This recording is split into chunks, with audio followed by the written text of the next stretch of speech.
The Holocene has ended. What we do now, and in the next few years, will profoundly affect the next few thousand years. The only conditions modern humans have ever known so far are changing, and changing fast. Nothing stays the same on this planet. Everything changes. The Earth is going into one of these jumps, and you don't know what is going to be on the other side of those jumps. The Earth is always jumping.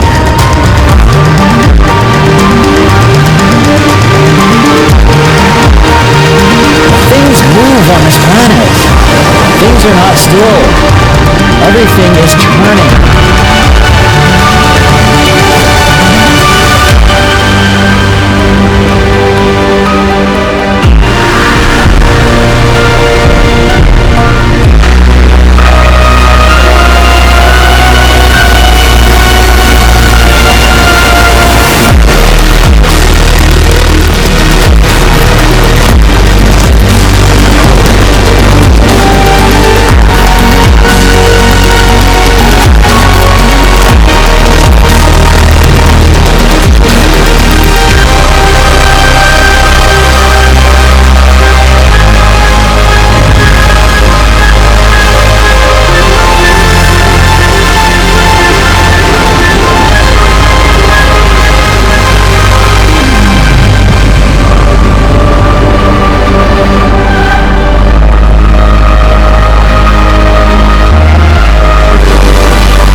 As it begins to run out of fuel, the sun won't simply fade away to nothing.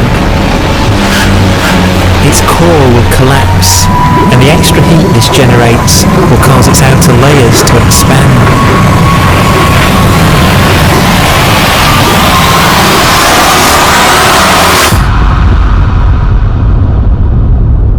The sun is now dead. It remains slowly cooling in the freezing temperatures of deep space.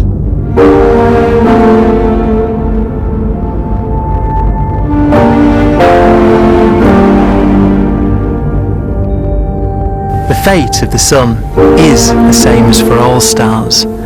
One day they must all eventually die, and the cosmos will be plunged into eternal night. All stars eventually will run out of fuel. The temperature of the universe drops. Stars, one by one, in the night sky, will turn off. And there'll be no more new stars created. And so that the universe will end not with a bang, but with a whimper. And not in fire, but in ice.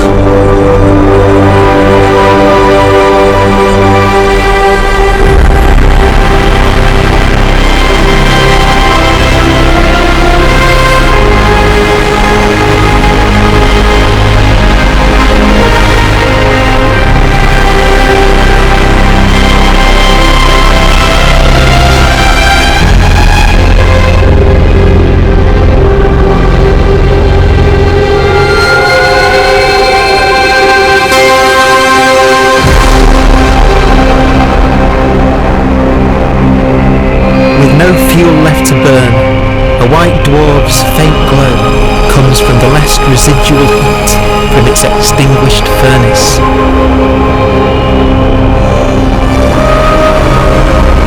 Looking at it from where the Earth is now, it would only generate the same amount of light as the full moon on a clear night.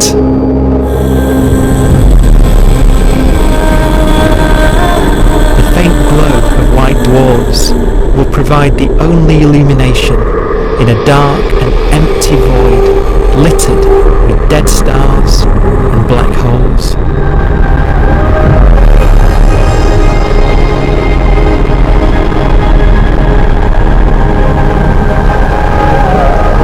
In some ways, it's kind of a ghost universe. It's the corpses, the zombie stars, that will take us into the future.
Dwarf will be the final fate of those last stars, white dwarfs that have become so cold that they barely emit any more heat or light. Black dwarfs are dark, dense, decaying balls of degenerate matter, little more than the ashes of stars. Their constituent atoms are so severely crushed that black dwarfs are 1,000,000 times denser than our Sun.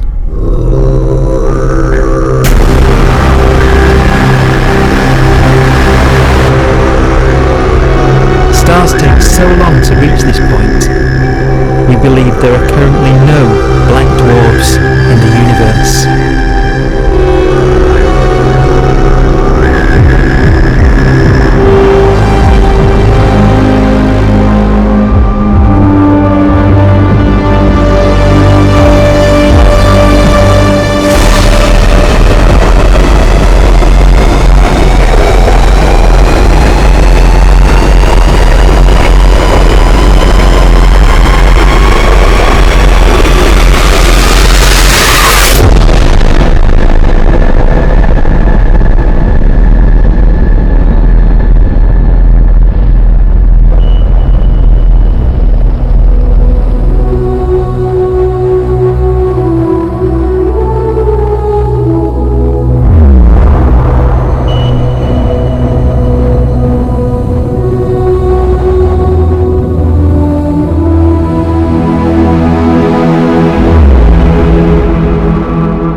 We have a pace of life that's based on really the energy available to us now.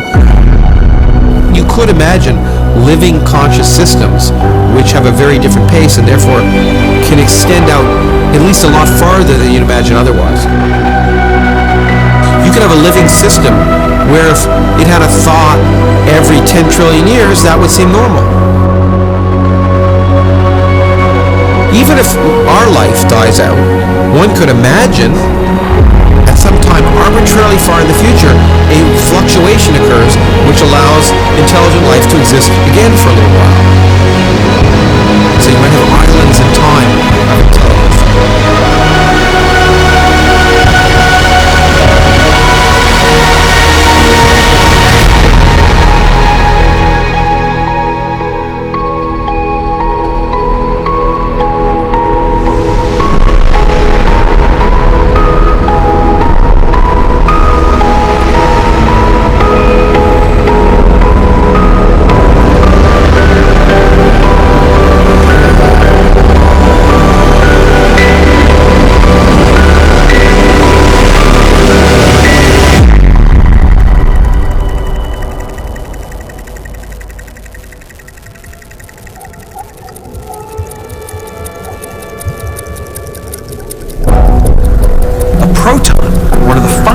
building blocks of atomic matter, of what makes us up, can just spontaneously fall apart. Any material that evades the pull of a black hole eventually dies away as its protons disintegrate.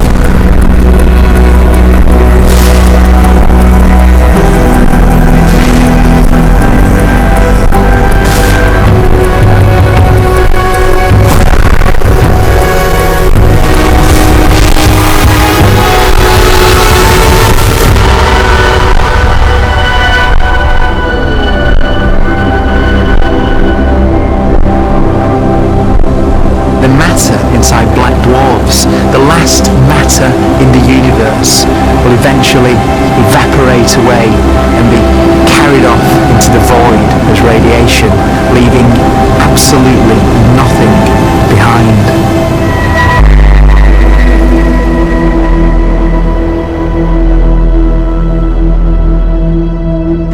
With the black dwarfs gone, there won't be a single atom of matter left.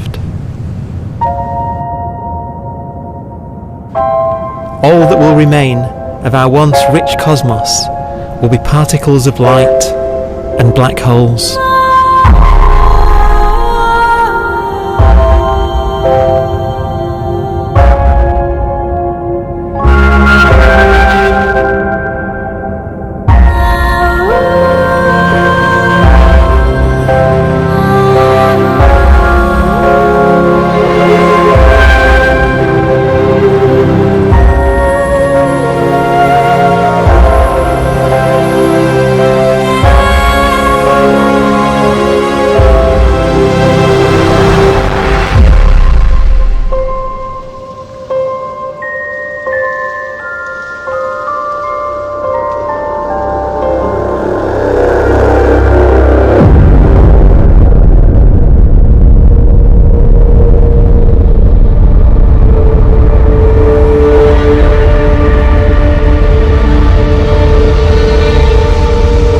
The arrow of time creates a bright window in the universe's adolescence, during which life is possible. But it's a window that doesn't stay open for long. As a fraction of the lifespan of the universe, as measured from its beginning to the evaporation of the last black hole, life, as we know it, is only possible for 1,000th of a billion billionth billionth of a percent.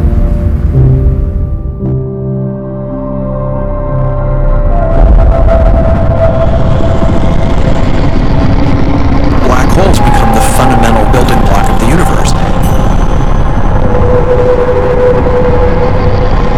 A galaxy will basically be a supermassive black hole in a center with smaller black holes orbiting it. Zombie galaxies filled with black holes continue to evolve. They'll lead each other and they'll get bigger, and maybe they'll fall into the supermassive black hole and it'll get bigger. The universe will still be an exciting, dynamic place. It's just that the timescales we're talking about are now trillions of years instead of thousands or millions of years.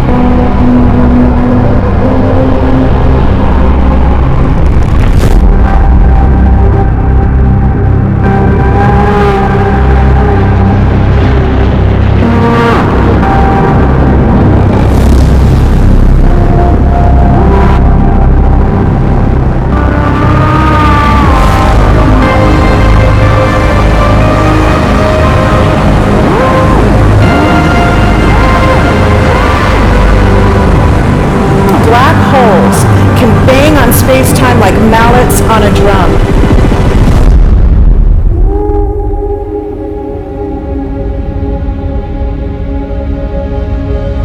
And they have a very characteristic song.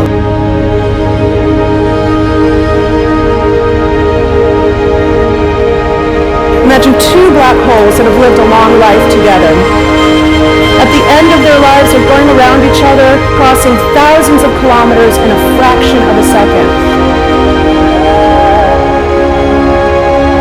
As they do so, they leave behind in their wake a ringing of of space, an actual wave on space-time.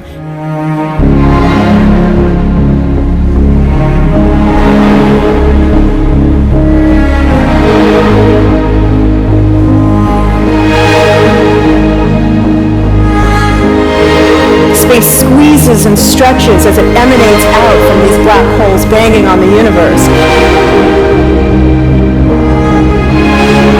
Those are the gravitational waves. They are literally the sounds of space ringing. And they will travel out from these black holes at the speed of light as they ring down and coalesce to one spinning, quiet black hole.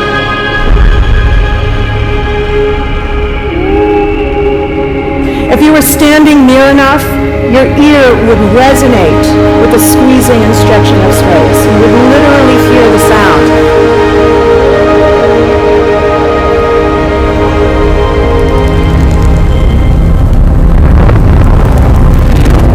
Imagine a lighter black hole falling into a very heavy black hole. The sound you're hearing is a light black hole banging on space each time it gets close.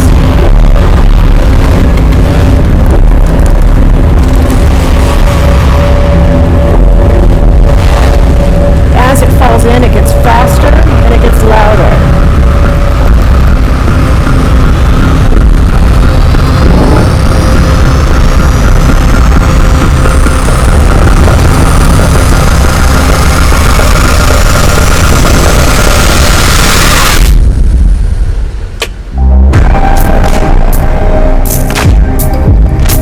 Scientists used to think black holes were mortal, but even these will one day die.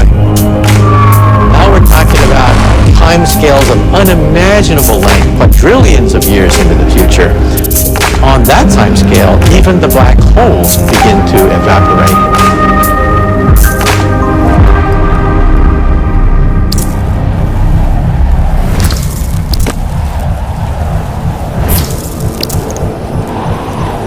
According to quantum mechanics, space is filled with virtual particles, and anti-particles, that are constantly materializing in pairs, separating, coming together again, and annihilating each other.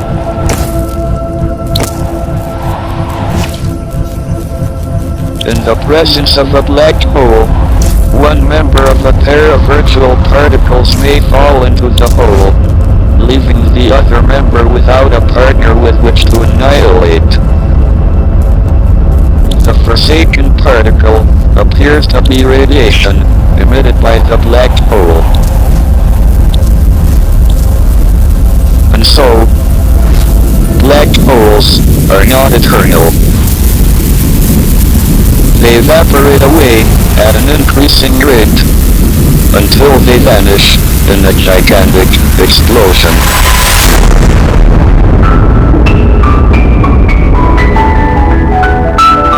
Quantum mechanics has allowed particles and radiation to escape from the ultimate prison, a black hole.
Philosophers and poets have asked the question, will the world end in fire or ice? We can now give an answer. The latest evidence shows that the universe is not slowing down, but it's speeding up out of control. And The universe, we think, will die in ice. Trillions upon trillions of years from now. Empty space itself has energy. In every little cubic centimeter of space, whether or not there's stuff, whether or not there's particles, matter, radiation, or whatever, there is still energy even in the space itself. And this energy, according to Einstein, exerts a push on the universe. What is the weird stuff that's accelerating the universe? We call it dark energy. And this stuff is the dominant stuff of the universe. Almost 3/4 of the matter-energy content of the universe is this dark energy. And we don't know what it is. Dark energy, unlike matter or radiation, does not dilute away as the universe expands. This has crucial implications for what the universe is going to do in the future. So what will be the future of the universe? Well, if the dark energy remains dominant and repulsive, the universe will expand forever.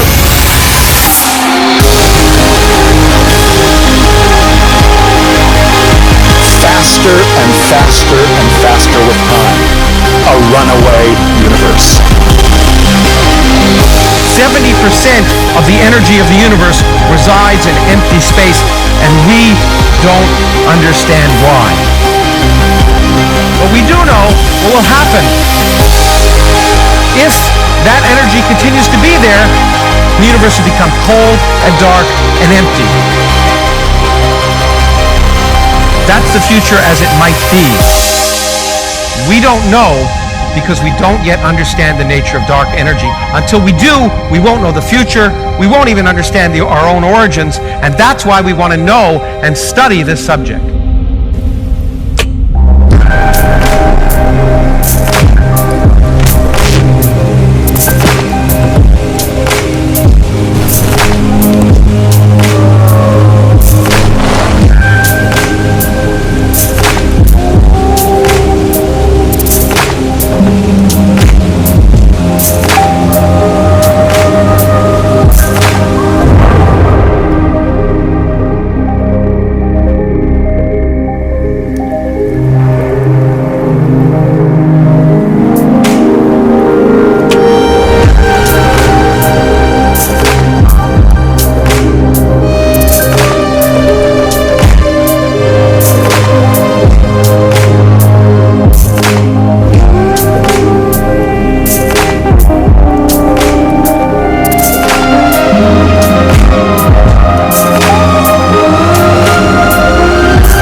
Then, of course, we have to ask, could that end lead to a new beginning?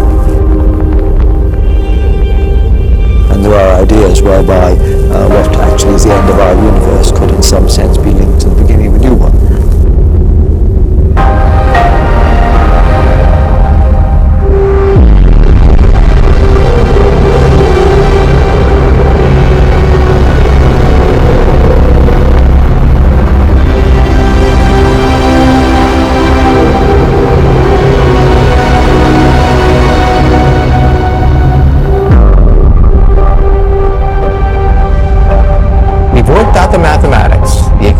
They seem to say that if you have an atom smasher that can concentrate tremendous amounts of energy at a single point, you can perhaps open up a gateway, a baby universe.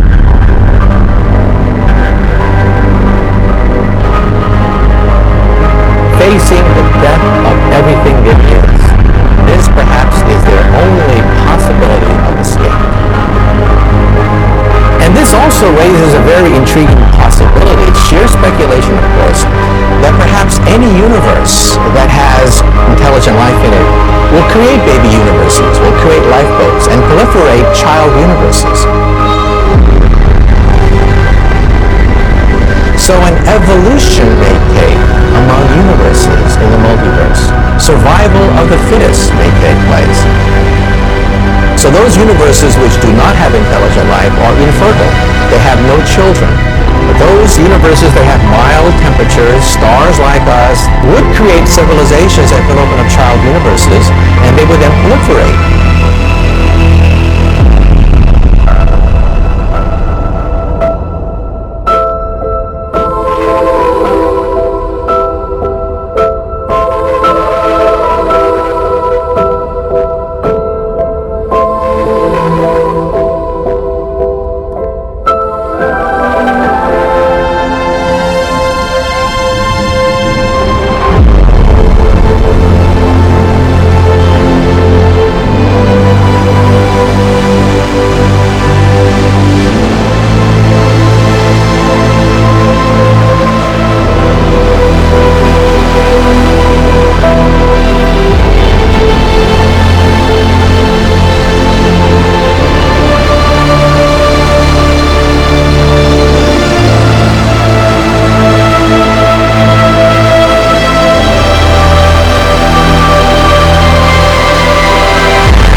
After an unimaginable length of time, even the black holes will have evaporated and the universe will be nothing but a sea of photons gradually tending towards the same temperature as the expansion of the universe cools them towards absolute zero.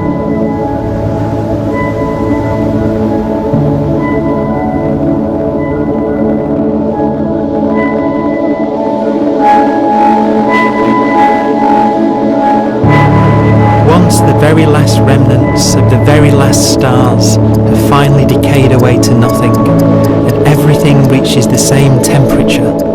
The story of the universe finally comes to an end. For the first time in its life, the universe will be permanent and unchanging. Entropy finally stops increasing because the cosmos cannot get any more disordered. Nothing happens, and it keeps not happening forever.